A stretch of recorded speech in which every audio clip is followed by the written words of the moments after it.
Hello students, BSc second year electronics की class में आज हम आपको किरचॉफ के प्रथम व दूसरे नियम का उपयोग करते हुए एक सर्किट का एनालिसिस करते हैं।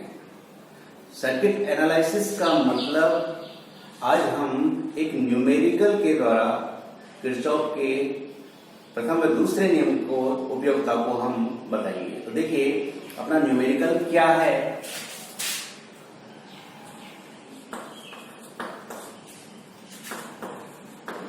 दिए गए परिपथ में प्रवाहित धाराओं के मान ज्ञात कीजिए। ठीक है, एक सर्किट यहां पर दिया हुआ है, वो मैं ये ड्रा करता हूं। ठीक है, सर्किट है अपना, ये सर्किट मैं यहां पर बनाता हूं।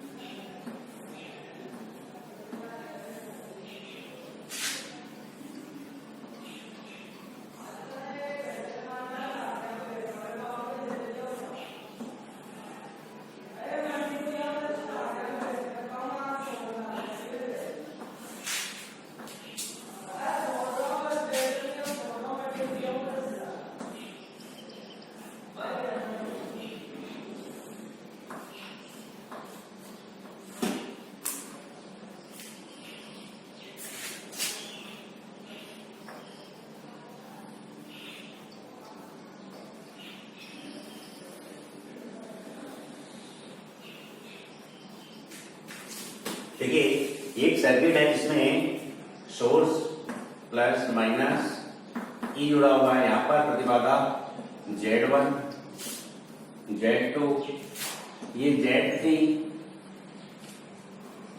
Z4 and Z5।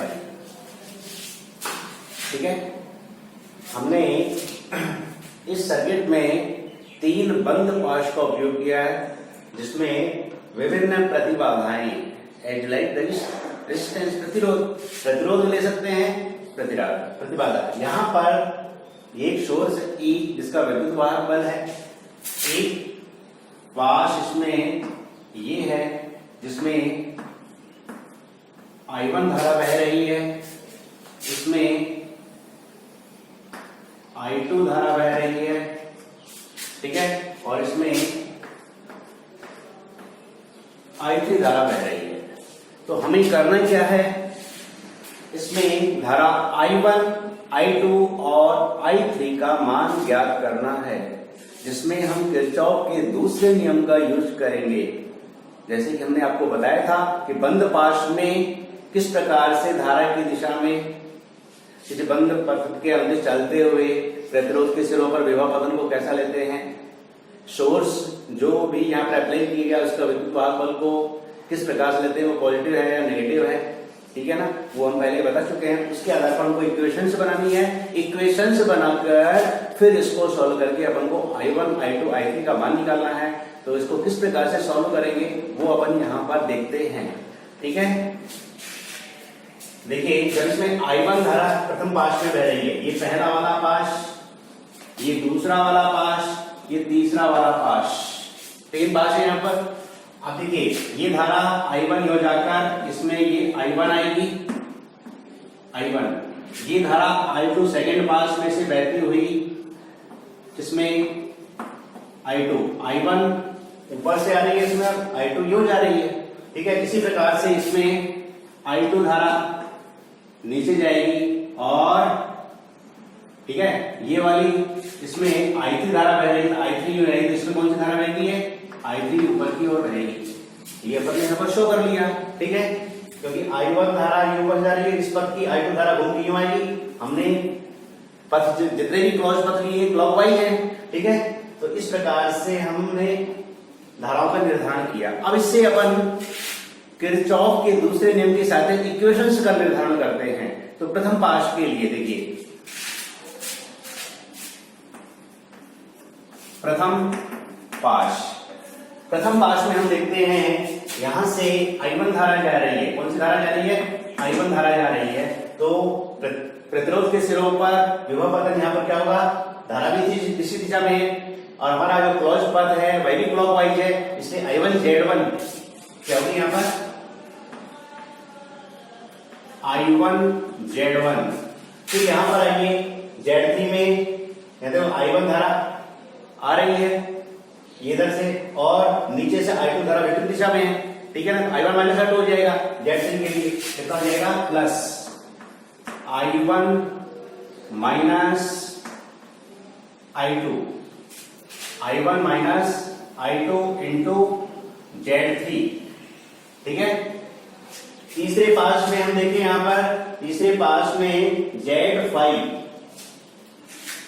सॉरी तीसरे पास में, दूसरे पास में देखते हैं अपन, पहले पास में तो ये होगा। चलो इस इक्वेशन को थोड़ा और आगे सॉल्व कर ले अपन और इक्वेशन बना ले तो क्या आएगी यहां पर? देखो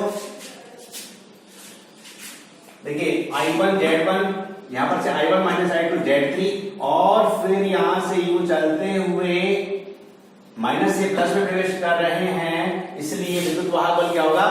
माइनस E होगा, इज इक्वल टू 0। कुल वोल्टता को बीजगणितीय बल क्या होता है? शून्य होता है। अब इसको हम आगे सॉल्व करें, I1 Z1 प्लस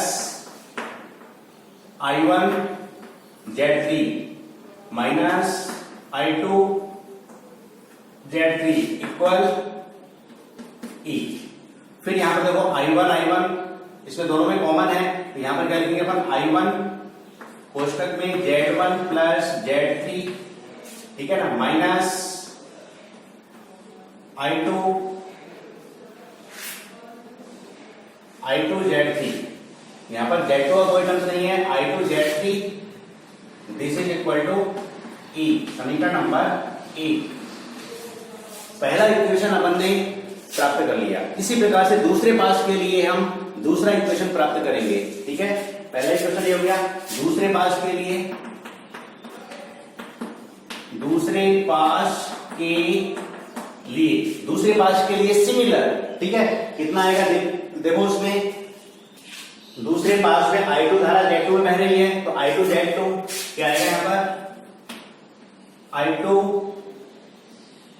Z2। फिर यहां पर Z4 में देखते हैं, I2 धारा ऊपर से आ रही है, I3 धारा नीचे से आ रही है, तो I2 माइनस I3 क्या जाएगा? Plus I2 minus I3 into Z4, ठीक है। फिर इसके पश्चात आगे इस पथ को आगे जाए अपन, देखिए यहां पर I2 Z2, I2 minus I3 Z4। फिर यहां पर से हम जाएंगे इस पूरे पथ के लिए, ये Z3 में I2 धारा जा रही है और ये वाली धारा आ रही है, तो कितनी हो जाएगी? I2 माइनस I1 क्या हो जाएगी?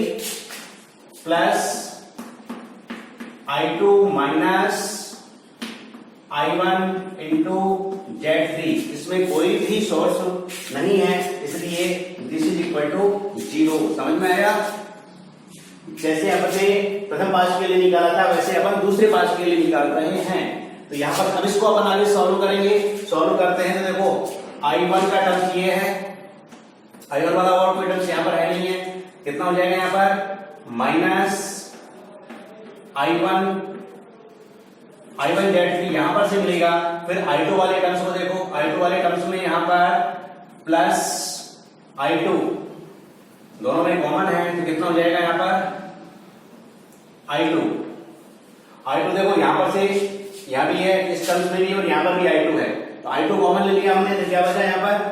Z2, ठीक है, प्लस Z4, ठीक है। यहां पर मिलेगा अपन को प्लस Z3। आया समझ में? इसके बाद में जो बचा, कौन से टर्म्स बच गए यहां पर? I3 में कौन सा है अपन को? I3 Z4 और यहां पर कौन सा भी नहीं है, minus I3 Z4 this is equal to 0, ठीक है। या इसको हम लिख सकते हैं I1 Z3, या इसको ऐसे करने दें, हम आगे सॉल्व करने की जरूरत नहीं है। इसको इक्वेशन नंबर 2 डाल देते हैं। इक्वेशन नंबर कितनी डाल दी? 2 डाल दी हमने। देखो इसमें प्रथम पास के लिए, दूसरे पास के लिए दूसरी इक्वेशन प्राप्त कर ली। इसी प्रकार से हम तीसरे पास के लिए तीसरी इक्वेशन प्राप्त कर लेते हैं। तो इसको एक बार ध्यान से देखिए, मैं ऊपर मिटा देता हूं इसको तीसरे पास के करने के लिए। वैसे देखो यहां पर तीसरे पास के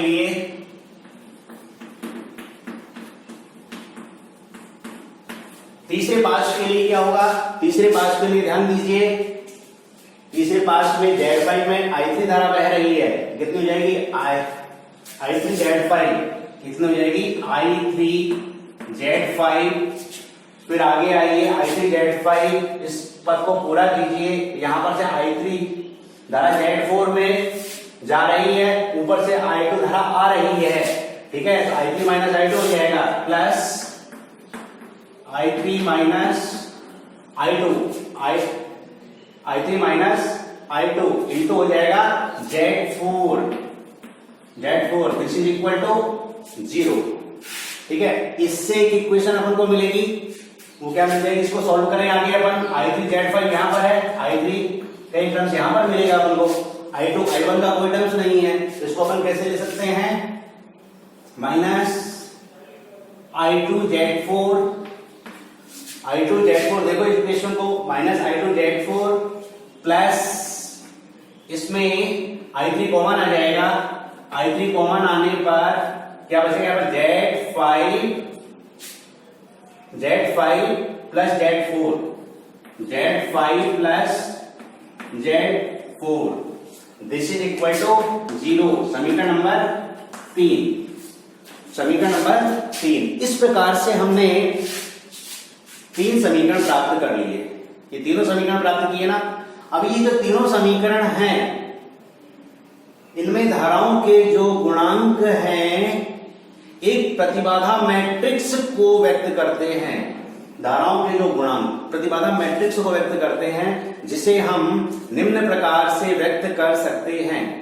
किस प्रकार से व्यक्त कर सकते हैं? निम्न प्रकार से व्यक्त कर सकते हैं। तो मैं इसको थोड़ा मिटा देता हूं, और इसकी जो गुणांक है, धाराओं के गुणांक, उसको एक प्रतिबाधा मैट्रिक्स के रूप में अपन व्यक्त कर सकते हैं। वो कैसे करते हैं तो ध्यान दीजिए, यहां पर देख लो एक बार और अच्छे से। इजी इक्वेशन है, ज्यादा कोई दिक्कत नहीं है इसमें। ठीक है ना। तीनों इक्वेशन अपन ने किस प्रकार से प्राप्त की है, बिल्कुल क्लियर है, कोई परेशानी नहीं है इसमें। ध्यान दीजिए यहां पर। तो मैं इसको मिटा दूं ना, आप तो इसको हम मिटा देते हैं।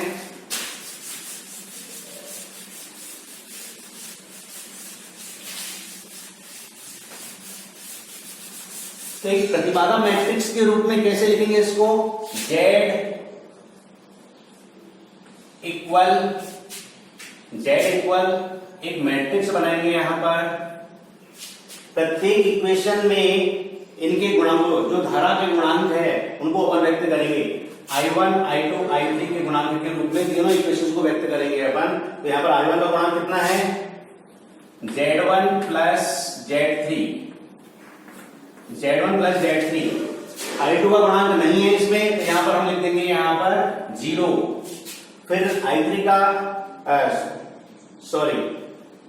गुणांक है, I2 का गुणांक यहां पर कितना है? Minus Z3। ये यहां पर माइनस Z3 है, और I3 का टर्म्स नहीं है, इसलिए 0 हो जाएगा। ये 0 हो गया। ठीक है। दूसरे इक्वेशन में देखिए, दूसरे इक्वेशन में I1 का गुणांक कितना है? माइनस Z3, तो माइनस Z3। I2 का गुणांक कितना है? Z2। I2 का गुणांक है Z2 plus Z3 plus Z4। ठीक है, ये I2 का गुणांक है, और I3 का गुणांक कितना है? Minus Z4। ये हो जाएगा यहां पर माइनस Z4। इसको इसके नीचे लिखे हम, ये हो गया। ठीक है। इसी प्रकार से इक्वेशन नंबर 3, समीकरण नंबर 3 में देखिए अपन, I1 का कोई गुणांक नहीं है, इसलिए यहां पर कितना हो जाएगा? 0 हो जाएगा। I2 का गुणांक कितना है यहां पर? माइनस Z4 है। I2 का गुणांक माइनस Z4, और I2 का गुणांक Z4 और I3 का गुणांक कितना है Z4 plus Z5, Z4 plus Z5। इससे हमने इक्वेशन नंबर 4 प्राप्त कर ली। समझ में आया ना? हमने जो इक्वेशन 1 2 3 धारा के गुणांकों के पदों में जो प्राप्त की थी ना, तो धारा के जो गुणांक हैं वो एक मैट्रिक्स यानी सॉरी एक प्रतिबाधा मैट्रिक्स को व्यक्त करते हैं। तो प्रतिबाधा मैट्रिक्स हमने ये प्राप्त कर लिया यहाँ पर। तो यहाँ तक क्लियर है सबको? अब मैं इसको मिटा देता हूं, ठीक है। इसमें ये ध्यान देना है, इक्वेशन नंबर फर्स्ट में वोल्टेज सोर्स E है, जबकि 2 और 3 में वोल्टेज सोर्स का मान कितना है 0 है। ये ध्यान रखना है आपको, ठीक है। अब मैं इसको मिटा देता हूं।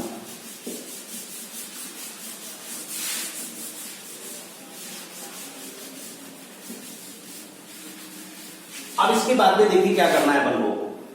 हमने एक प्रतिबाधा मैट्रिक्स को प्राप्त कर लिया। यहां पर प्रतिबाधा मैट्रिक्स को कैसे व्यक्त कर सकते हैं? ये जो Z अपन ने प्राप्त किया है, ये Z इक्वल, इसको हम ऐसे ले सकते हैं, Z इक्वल ये होता है Z11, ये दूसरा होता है Z12, तीसरा होता है Z13, फिर होता है Z21, Z22, Z23, ठीक है। और ये होता है Z31, Z32 एंड Z33, सभी का नंबर 5। ऐसा लिख सकते हैं हम इसको। यहां पर देखिए Z11 कितना है, Z11 Z1 प्लस Z3 है, Z12 कितना है माइनस Z3 है, और Z13 कितना है 0 है।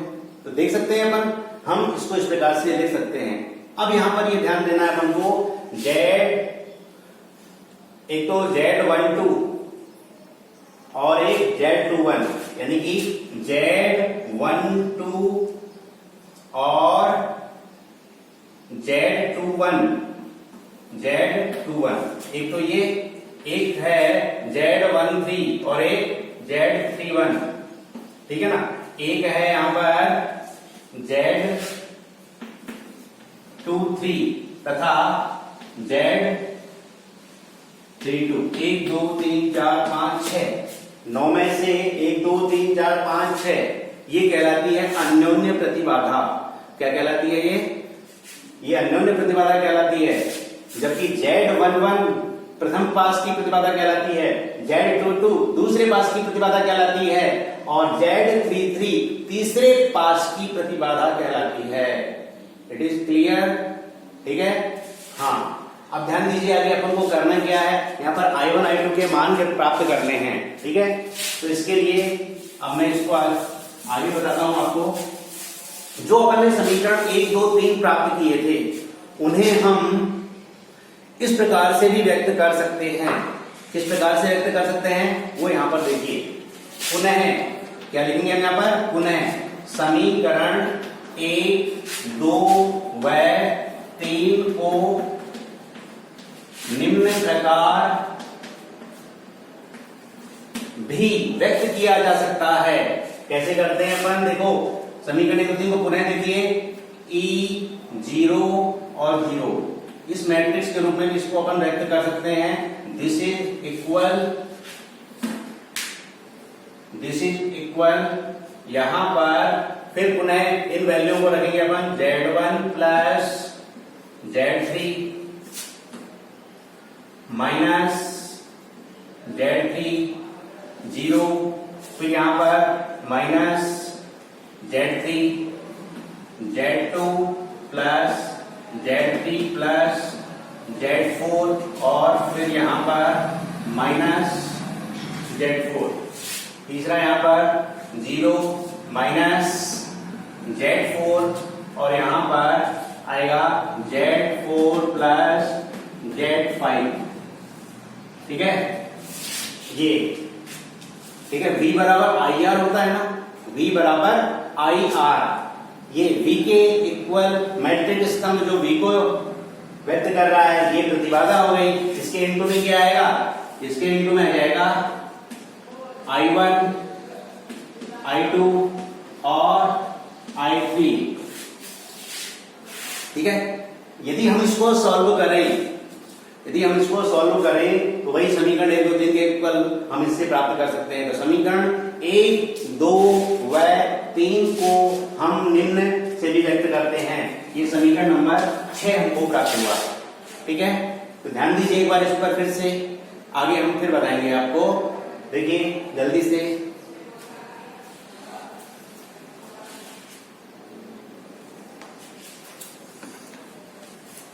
देख लो, मुझे इसमें लगता है कोई परेशानी तो नहीं आ सकती आप लोगों को।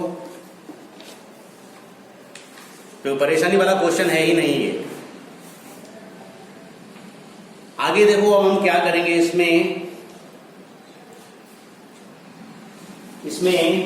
देखिए आप लोगों ने, अभी हमको यहाँ पर I1 I2 I3 का मान ज्ञात करना है। इसके लिए हम आगे क्या करेंगे, जो हमने यहाँ पर प्रतिबाधा मैट्रिक्स से ये समीकरण नंबर 4 लिखा है, इस प्रतिबाधा मैट्रिक्स से प्रतिबाधा का मान ज्ञात करने के लिए इसे एक सारणिक में व्यक्त करना होगा।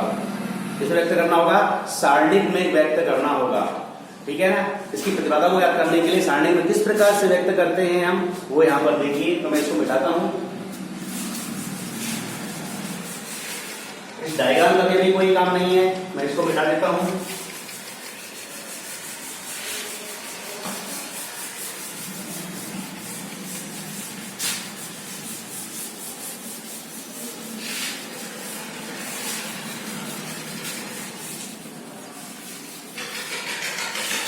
तो देखिए यहां पर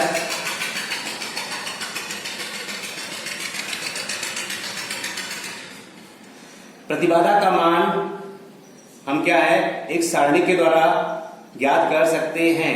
ठीक है ना। तो देखिए, यदि सारणी का मान क्या हो, डेल्टा जेड हो, जो अपन ने जेड बराबर जो समीकरण नंबर 4 लिखा था ना, उससे अपन डेल्टा जेड इस सारणी के रूप में, सारणी का मान क्या हो, उसके उस मैट्रिक्स के सारणी का मान डेल्टा जेड अपन ने मान लिया। ठीक है ना। मान लिया तो इसको अपन कैसे लिखेंगे, डेल्टा जेड लिखेंगे। जेड तो उसकी प्रतिबाधा है। अब इसको अपन कैसे लिखेंगे, इस प्रकार से लिखेंगे और इसको सारणी के रूप में व्यक्त करेंगे। तो लिखिए वही Z1 plus Z3 minus Z3, फिर 0, फिर यहां पर माइनस Z3, फिर यहां पर Z2 plus Z3 plus Z4 और फिर माइनस Z4, 0 को यहां लिखेंगे हम। फिर इसमें लास्ट में 0 माइनस Z4 और यहां पर Z4 प्लस Z5। ये समीकरण नंबर हम 7 प्राप्त कर लेंगे। तो क्या समझ में आया, यहां पर जो प्रतिबाधा मैट्रिक्स था हमारे पास में, उससे प्रतिबाधा का मान ज्ञात करने के लिए हमने एक सारणिक लिखा है। ठीक है ना। और इस सारणी का मान कितना लिखा है, डेल्टा जेड लिखा है। ठीक है। इसको अब हम सॉल्व करके आसानी से डेल्टा जेड का मान प्राप्त कर सकते हैं, जिसको हम सॉल्व करके क्या करेंगे,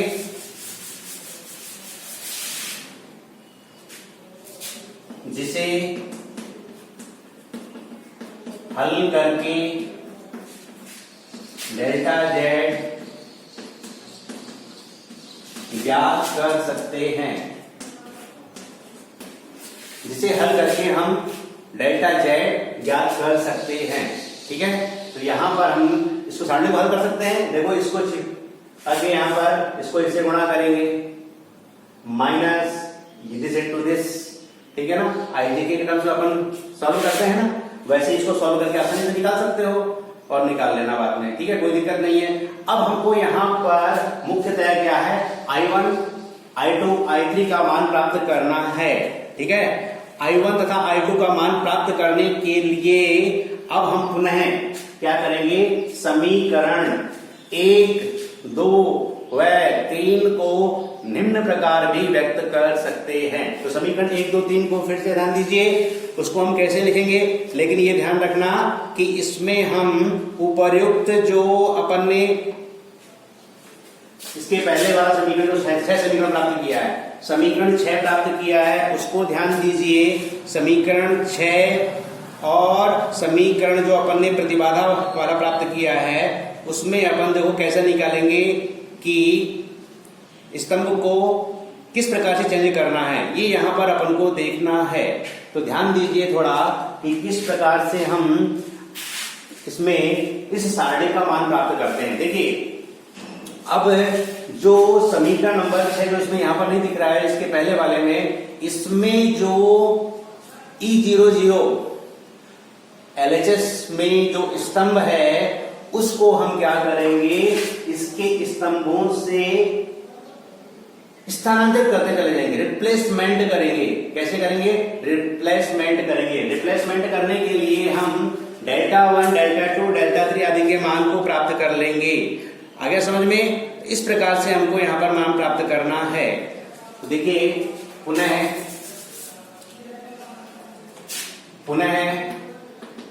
उपर्युक्त समीकरणों से, ऊपर को जो समीकरण अपन ने प्राप्त किए हैं उनसे अपन को डेल्टा 1 निकालना है, सारणी डेल्टा 1।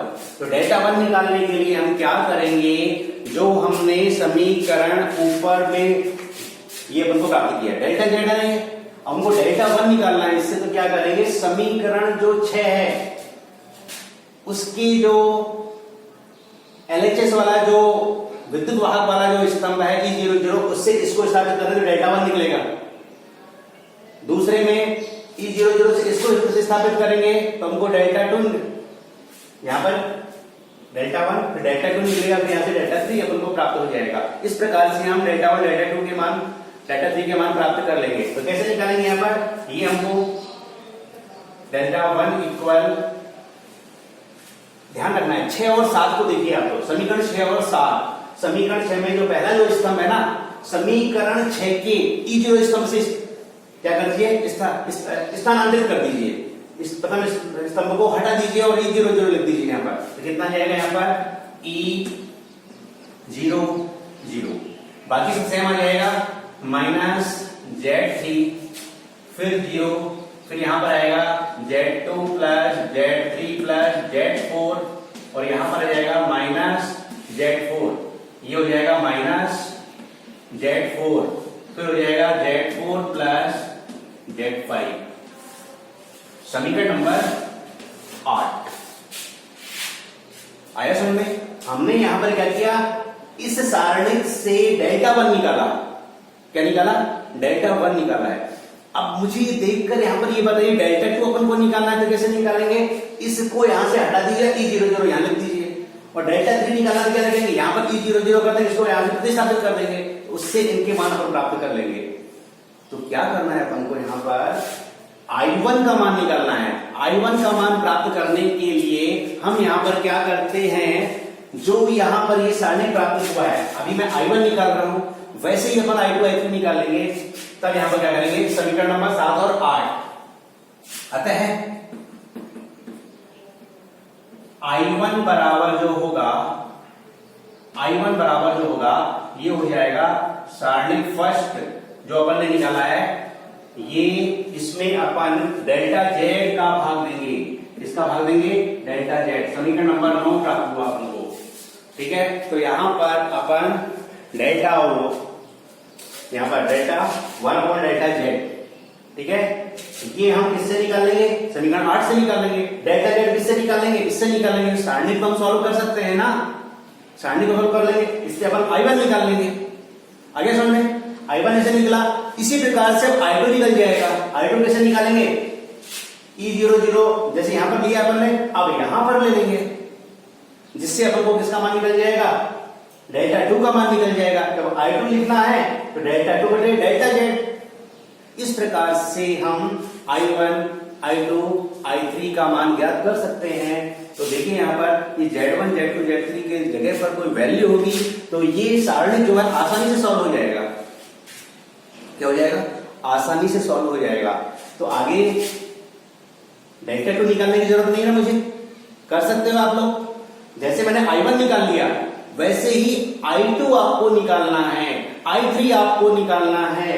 कैसे निकालोगे, I2 निकालने के लिए ध्यान दीजिए थोड़ा इधर, I2 निकालने के लिए हम डेल्टा 2 निकालेंगे। डेल्टा 2 निकालने के लिए हम यहां पर ये जो स्तंभ है, दूसरा जो स्तंभ है, इसको समीकरण जो ऊपर में भाई 6 है, उसके E00 से प्रतिस्थापित कर देंगे। जैसे यहाँ पर E00 लिखा है ना, उस दूसरे में यहाँ पर 00 हो जाएगा ना, ठीक है। तो इस प्रकार से हम I2 का मान निकालेंगे, ऐसे I0 का मान निकालेंगे और ये क्वेश्चन अपना क्या हो जाएगा, कंप्लीट हो जाएगा। तो देखिए किरचॉफ के नियम की सहायता से हम सर्किट का एनालिसिस कर सकते हैं, इजीली तौर पर कर सकते हैं। हमने यहाँ पे किरचॉफ के दूसरे नियम का यूज किया है, ठीक है। तो ये न्यूमेरिकल आपको समझ में आया होगा और इसको समझने की कोशिश करना। इसकी पीडीएफ में आपको बाद में भेज दूंगा, सिर्फ आपको यहाँ पर क्या है समझना है, ठीक है। तब तक के लिए थैंक्स, घबराना नहीं है, ठीक है। आसानी से इसको समझिए आपको सिर्फ अंडरस्टैंड करना है। रजिस्टर मेंटेनेंस के लिए मैं आपको इसके रिटर्न वर्क के लिए इसकी कॉपी मैं भेज दूंगा, ठीक है बच्चों। तब तक के लिए धन्यवाद, अपना ध्यान रखिए, ठीक है। जल्दी ही हमारी आशा करते हैं ऑफलाइन क्लासेस शुरू होंगी। तब तक नहीं शुरू होती है तब तक हम अपनी पढ़ाई को नियमित रूप से थोड़ा थोड़ा हम बना के आगे चलें, बढ़ते रहे, ताकि हमारा रूटीन वर्क प्रभावित ना हो। Again thanks.